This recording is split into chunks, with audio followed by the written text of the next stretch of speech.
Newcastle County, which features all things Newcastle County, Delaware. I'm your host, Melody Kitchen. You never know who we're going to talk to or where we're going to visit.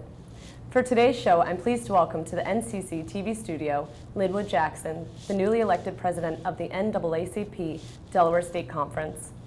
Mr. Jackson is here today to talk about his goals in this new position. Thank you for being here. Thanks for having me. Now, to begin with, I wanted to congratulate you on your election as the president for the Delaware State Conference of the NAACP. And I'd like to ask you if you would tell us a little bit about yourself and about your past working with them. Well, thank you, Melody. Basically, I am from Delaware. I was raised here, and I went to school here. I graduated high school here and joined the military. Oh, okay. I traveled the world for pretty much 7 years with the United States Army, and came back home and went back to school a little bit, and I basically got a job at General Motors, working for the union there, United Auto Workers 435. And during those years is when I actually got involved with the NAACP. I ultimately retired from General Motors, and then I became more active in the NAACP.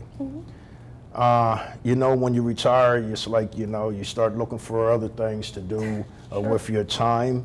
Some people work on their lawns, some people lay back in the rocking chairs, because, you know, a lot of people have different perceptions of what retirement is. But I felt I was too young to retire, and I just kept working. But I got into a new career. I didn't want to do what I'd been doing, which was millwright work for General Motors. I worked with my tools and my hands and tools. And I didn't want to do that anymore, so I went back to school and took up web design. I wanted to get into computers at that time, and I started getting active with the local branch of the NAACP, which is the Wilmington branch, the largest branch in Delaware. Charles Brittingham was the president then, and he's still president now, as a matter of fact.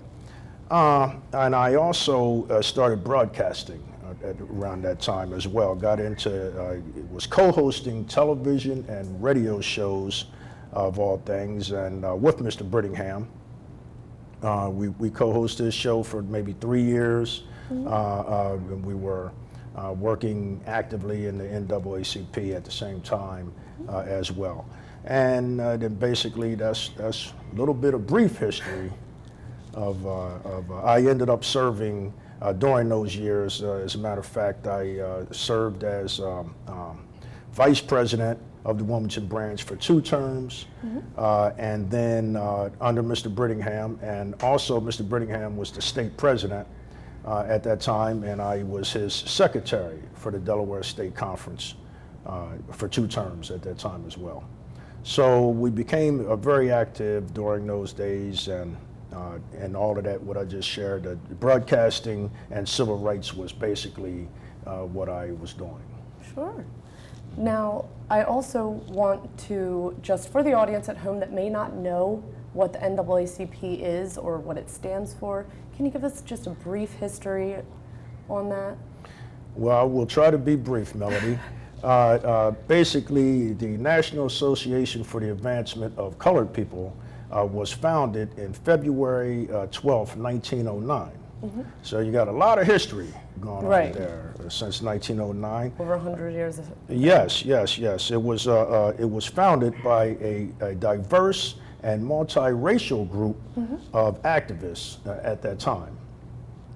The NAACP, the NAACP, as you know, is the largest and the oldest and most prominent, if you will, civil rights organization in the nation right now, if not the world.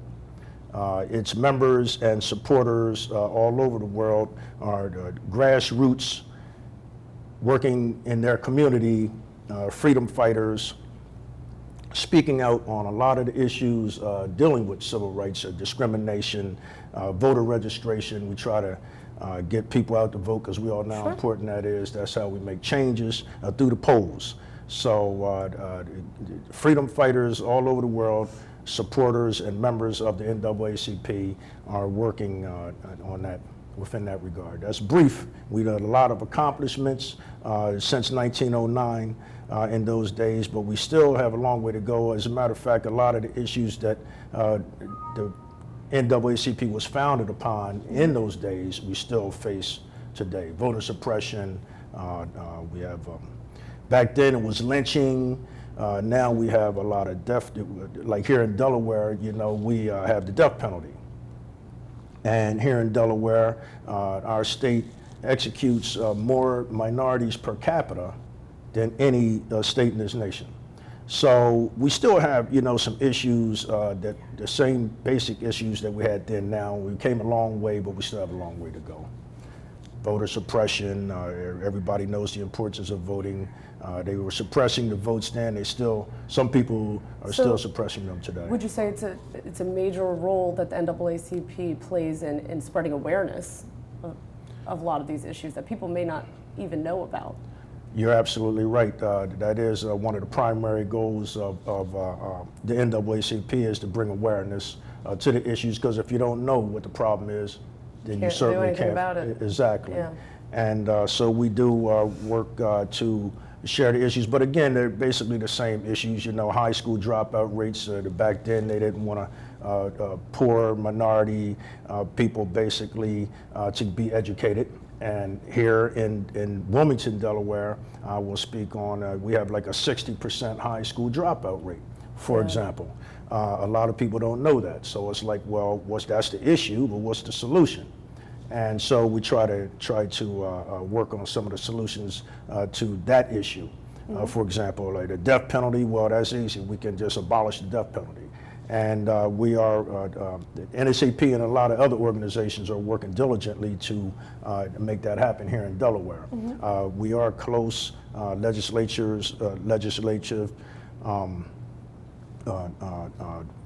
representatives in Delaware down in Legislative Hall came very close in the Senate and the House of Representatives to abolish it. I think they missed by like 2 votes or something like that. Very close to abolishing the death penalty here in Delaware. With the high school dropout rate, with regards to that, we are in NAACP pushing to like raise the high school dropout rate to 18. The age, right. At present, Delaware allows our young folks to drop out of school at 16. Yeah. And so the governor, I believe, could change that very quickly. Now, we know it's a lot of reasons why our kids are dropping out of school, but I think that's an easy one that we can take off the table. And now that they know that we're going to work with them and house them, you know, there's laws on the table. We as parents have to put our kids in school. First grade, we have to house them, clothe them, feed them, help them with their homework, you know, and do all the things that that we can to help them finish school. And then here in Delaware, we allow them to come home and just say, hey, Mom, Dad, I'll quit. Little Johnny and little Sue can look you right in the eye and say, I'm not going to school no more. Well, we allow that to happen here in Delaware. A lot of states don't, and we are proponents to changing that. That one right there. Just take it off the table now. Little Johnny and Susie, they're going to stay in school at least till they're 18 or graduate, right. And we as parents are going to support that and help them. And I think that that will go a long way for keeping them through high school. The basic, you know, we all know that they need the basic education, what that diploma affords. And actually, you need more than that. But the basic education, right. Certainly, and from there, then we can push them through college. You know what I mean? Or maybe they'll have the will of thought to go on their own. But it's just those vital 2 years that we here in Delaware allow them to like just drop out, and it's like, okay, no problem. Well, we think that's a serious problem with regards to the high school dropout rate. Again, it's probably over 60%, but for argument's sake, just leave it at 60. It's very, very, very high. And so, you know, we've been talking to a lot of the state officials that have been in meeting after meeting. I know you've only just been in office for a short while, but I know you said you've been just jam-packed with meetings. Well, Newcastle County Executive Tom Gordon For example, he called me within a week of my election and scheduled a meeting. You know, we came in and we talked about the various issues going on and how he could help. And we could talk about that a little later, but the governor has called me as well. The Attorney General, I've met with him, and various other officials up and down the state to try to resolve these issues that we're facing. Absolutely. So very briefly. Well, I also, speaking of your being newly elected, was that something that you chose to pursue, or was that something that was, you know, you were chosen by others to pursue because of your experience? Well,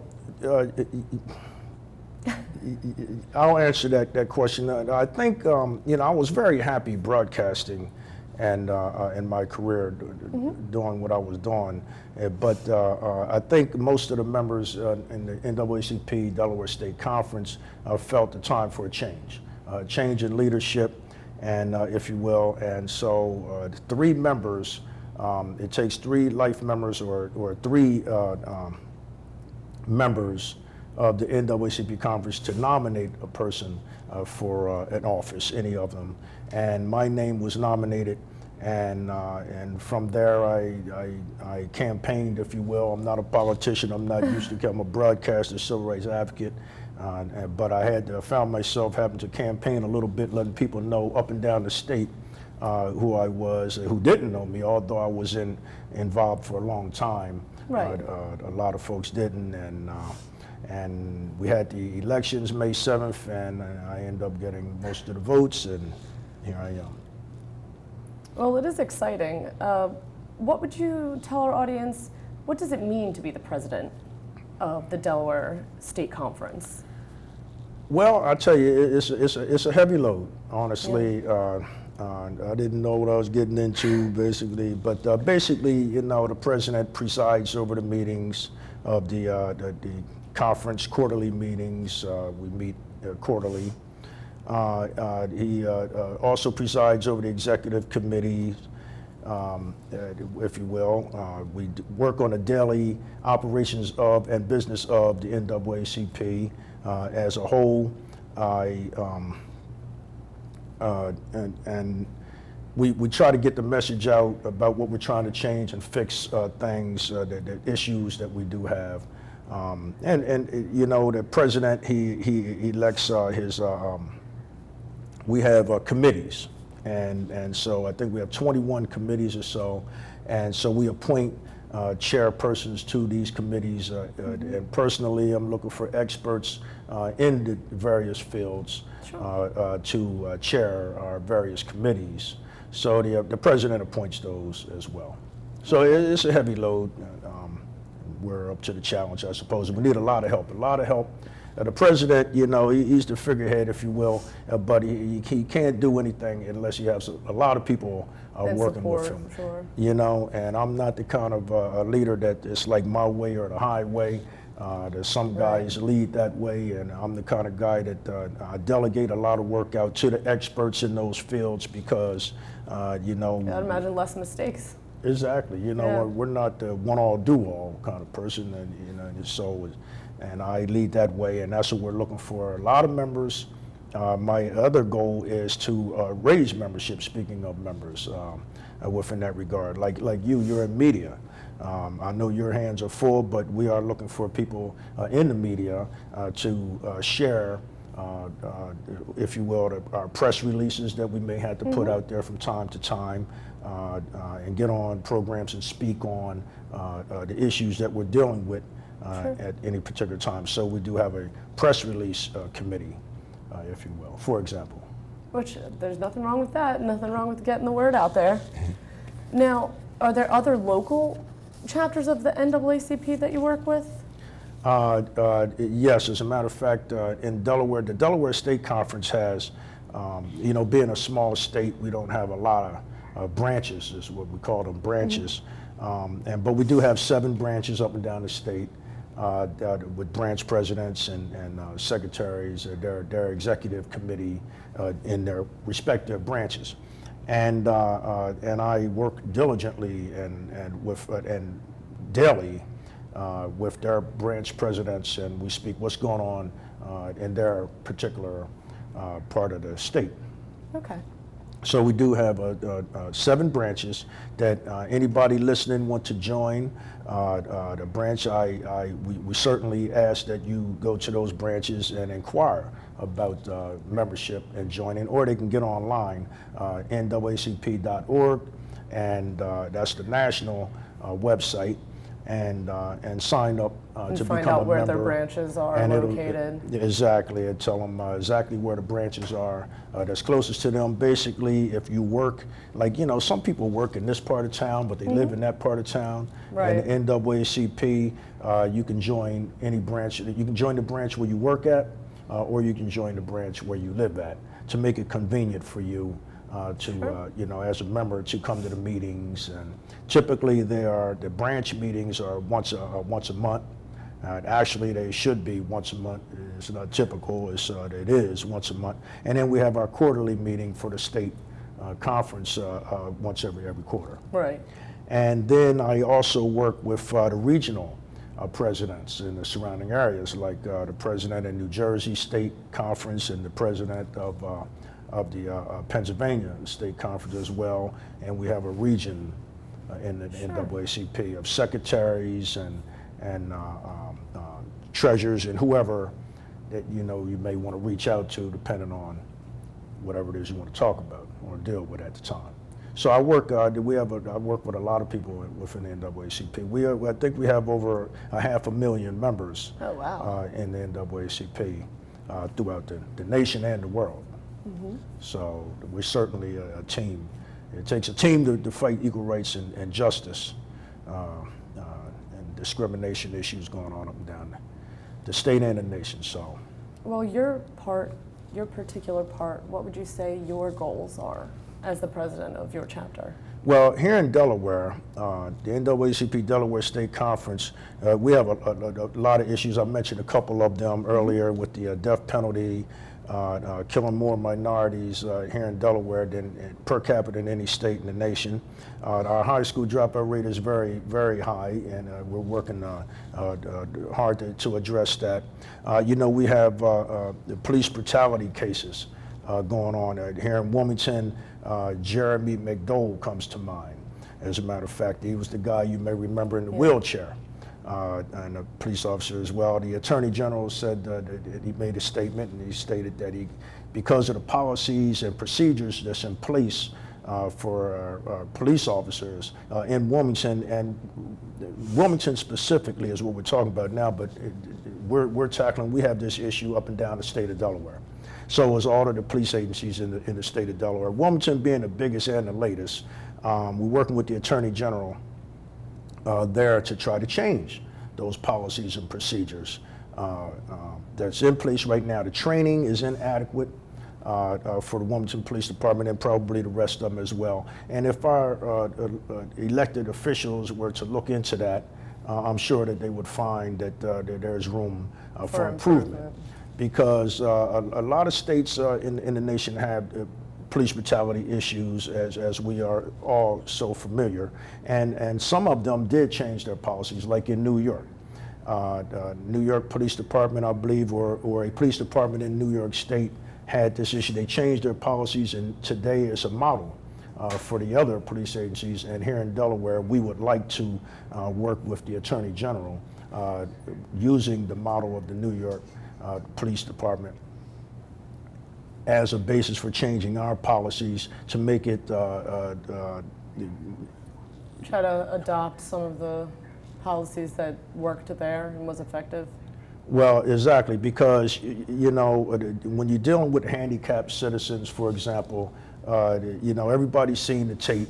It did go national, and you know, you got a guy in a wheelchair, and it's like, how do you approach it? You know, Yeah. I'm not going to get into the police procedures. I'm not a police officer, and I do understand the dangers, although I'm an ex-military guy. You know, the argument goes back and forth on how they should deal with it, but a situation like that. But I think most people think that the way that they dealt with that issue could have been better. And if the policies had been in place, then the Attorney General could have done something with that. So we pray for the family of the Jeremy McDowell family and hope that they receive the justice that we believe that they deserve. So it would appear that there are some challenges that the NAACP and yourself as president might be facing, or some concerns that you might have moving forward as president. Absolutely. Those are some of the challenges and concerns that we have, and that we are working on. Another, unemployment in the urban community or throughout Delaware. Unemployment is very high, and we're trying to bring some jobs. The jobs are there, you just said you have to work on them. And I'll give you an example, the NAACP, we are working with the unions throughout the state, as well as the East Side. And one group in particular is the East Side Rising Workforce Development and Training Center. I know we are working closely with Newcastle County Executive Tom Gordon, the East Side Rising Workforce Development Training Center, and the unions like Union Local 55 to bring work to inner city people who are affected highly in unemployment there. If you don't have a job, it's like you can't live and survive, and it's any wonder. And the same fear for any of the children that are choosing to leave school at 16 and not coming out with their GED. Exactly, so we got to keep them in school, then we have to give them some jobs. And NAACP is working with Newcastle County Executive Tom Gordon and the unions and the communities that I just mentioned to try to bring some training. And we talked that we have a huge homelessness in the state as well. You got a lot of abandoned properties out there, if you will, that these people can get trained in. And through the unions and these training centers, and go out and rebuild or remodel these homes, if you will. It's a twofold. It's like almost a can't-lose situation. Win-win situation. It's a win-win all the way around. We're creating jobs. We're fixing up houses. We have a lot of veterans that are raising homeless. Property values for the people that do own. So it's like, that's another issue that we're working on. And we talk about the issues a little bit because we know what they are. We'd like to talk about the solutions a little bit more, because we don't know what they are. And then we like to, we got to have some fun. Life's a balance. It's not all work and no play, Melody. Well, that's good to hear. I know it's got to be stressful, but it's absolutely a worthwhile and fulfilling role. And you mentioned County Executive Thomas P. Gordon. Can you tell us what your relationship is with him? Well, Newcastle County Executive and I, we go back a little ways, actually. I mentioned my shows, my television and radio shows. I was blessed to have County Exec Tom Gordon come on my shows more than a couple times over the years, for one. And then, he has his own show as well. Him and Josie Roy, I think it's Newcastle Conversations with Newcastle County Executive Tom Gordon and Josie Roy. Yeah, Miss Josie, she's great. And I co-hosted a couple of their programs for them. I was a guest on their show as well. I don't know if we talked about, during the course of this conversation, about the parks in Newcastle County. I worked in some of the parks with Newcastle County, in Newcastle County with the county executive. I remember off the top of my mind, they had at Glasgow Park, they had the National Dance Day. And I don't know you. Oh, is it I know what it is. It's when they all choreograph the dance and then they perform it, that one? Yeah, and all over the nation, it's a National Dance Day. And all over the nation at the same time and the same day, they're having this dance. Yeah. Like with all kind of dancers and food, ice cream and stuff. And this year, or this one year, they had it at Glasgow Park. And Tom Gordon was there, along with a mutual friend of ours, Mr. Rick Shepard from the world famous recording Drifters. Was having a conversation, and out of the blue, Mr. Gordon asked Rick if he would sing Under the Boardwalk. Yeah. During this you particular. can't not ask. You know, gotta ask. and Rick, the guy that he is, well, of course, he says, so Mr. Gordon grabbed the mic and went to the stage, and he called, of all people, myself up to the stage. He introduced me in my radio show, and I grabbed the mic and thanked Mr. Gordon and brought Mr. Rick Shepard up. And so that was my first time bringing Mr. Rick Shepard up to the stage and working with Tom Gordon on stage, if you will. And that was one of my crowning hosting gigs, if you will. You know. And now, ladies and gentlemen, I'm pleased to bring on the stage to sing Under the Boardwalk, Mr. Rick Shepard. And how long did that take? About a minute and a half, but it was the crown of my broadcasting career, bringing him on the stage with Mr. Tom Gordon. Sharing the stage with these two phenomenal men was fascinating to me then and still now. Mr. Gordon also attends our Freedom Fund, the NAACP Freedom Fund dinners in Wilmington. We have every year, and Mr. Gordon gets a table. And this last Freedom Fund dinner we had, Mr. Rick Shepard attended, and he sang there as well. I brought him to the stage there as well. So I'm sharing with you my relationship with two dynamic and dear friends, Mr. Tom Gordon and Mr. Rick Shepard of the world famous Recording Drifters. And I'm looking forward, but you know, and I also share with you the work that we're trying to do with Newcastle County with regards to rehabilitating houses.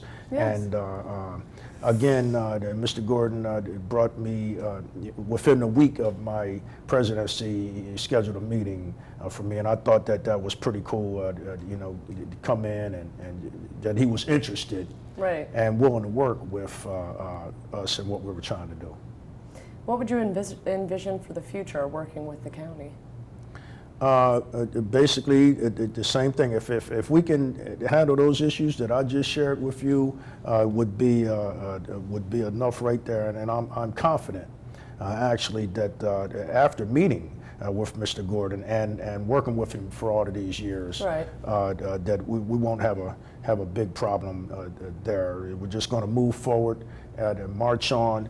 Freedom fighters. I'm not a politician, but we need politicians to get there. They are the ones that's making the changes, and it is absolutely vital. This is a election year, and I must say every time I'm on air that how important it is to get out and cast your vote for whoever you think is the best person that's going to solve the issues that we have facing our community. So I would be remiss if I didn't remind your audience to get registered and get out and vote. And also, you know, become a member of the NAACP. We're out there fighting hard for equal rights and justice for all people. You know, this is just not a black-white thing. Again, we opened the show, you asked me how the NAACP was founded by a diverse and multiracial group of activists then, and we still encompass that today. And so I ask that, you know, that you join the NAACP and help us. You know, nothing worse, Melody, than somebody out there criticizing things. You know, oh, they ain't doing this, they ain't doing that, and they ain't doing this and that, and they sitting home eating popcorn and eating chicken and watching us, for example, on TV day in and day out and not doing anything. But you know, the technology today, everybody can be a part. Everybody can help. We have so many issues out there. Just take your pick. And they can, you can sit there and eat your popcorn and watch us and all that all day. But you have your cell phone. Most people have their cell phone sitting right. They can pick it up and make a call to their politicians, their state representatives, and let them know that they agree or disagree with whatever issue that's going on, and be a part of the solution of these issues that dramatically affecting our lives and well-being. Now, as the current president of the Delaware State Conference of the NAACP, do you work with any of the previous presidents that have served in that role? Yes, I do, Melody. As a matter of fact, the past presidents, the former presidents, if you will, are working with me a lot. One off the top of my mind, Mr. Cecil Wilson. Is a former president, Delaware State Conference. And he's met with me and he's helping me through this transition, and I reach out to him as well. Mr. Sam Guy, who you may well know. And from my office. Yeah, he's working in your office, is very, very instrumental in helping me with tips and guidance as I go through this process. And then there's my mentor, Mr. Charles Brittingham, president. He's the longest serving president of the Wilmington branch and the second longest serving president in the state conference. And I think he did like 15, 16 years as president of Delaware State Conference. And these three gentlemen are very instrumental in helping me and conferring with me on and guiding me and giving me advice on how I should handle this situation and that situation. They all come from various backgrounds. Mr. Brittingham in broadcasting, for example. Mr. Sam Guy is an attorney, working with me with regards to our legal redress committee. And then Mr. Cecil Wilson is downstate Sussex County, coming at me from a religious perspective. All three, again, are former presidents of the Delaware State Conference, and I am looking forward to, as always, working with them in the future as we did in the past. So I'm glad you raised that question, Melody. And again, I watch you on television all the time, and I can't believe I'm sitting here with you. You do great work. Well, I'm really glad you came in. I am. This has been a great interview. We're going to do it again? And we'll do it again. That's what I want to hear. Thank you so very, very much. Well, that wraps up this edition of Spotlight on Newcastle County. I hope you enjoyed today's show with Linwood Jackson, president of the NAACP Delaware State Conference. On behalf of County Executive Thomas P. Gordon, I want to thank you for watching NCC TV, your source for local news and information. For Tony Prado and all the NCC TV crew, this is Melody Kitchen. Thank you for watching. Take care.